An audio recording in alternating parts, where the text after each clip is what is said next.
But the question was, how do you get the hind end, just the hind end, to move instead of the horse going forward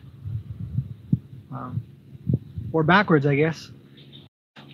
The trick to getting just one end or one part of the horse is to block everything else. So if you're kind of asking them to come forward, you know, your hand's coming out and they go forward, then their front and their back end should move.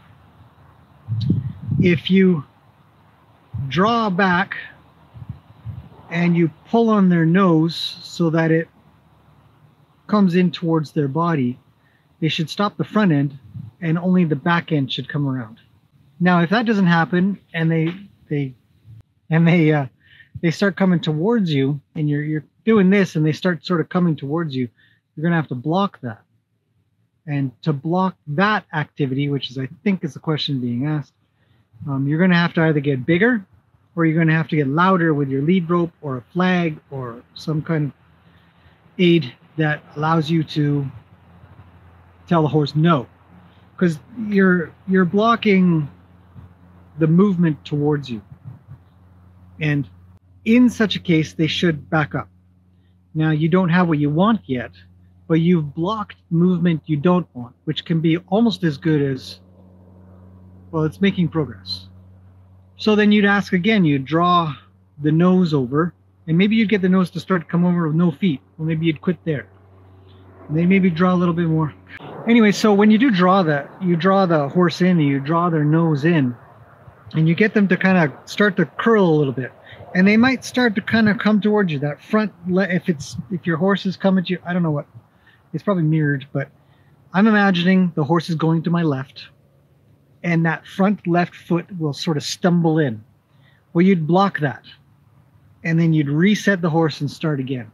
And you draw, and in time, and it won't take too long before they'll realize that moving their front feet isn't what you want, and they'll move their back end, or they'll shift, or they'll change their balance. At that point where you stop and you reset again, you reward them or encourage them somehow, and you get the back end, just the back end, to move. Now, to help that, to augment that, this is a long answer to a small question, but to augment that, when you do draw the nose in, you'll draw the nose and your hand will go, and your body, you could even move your feet a little bit to their hip, sort of the front of their hip.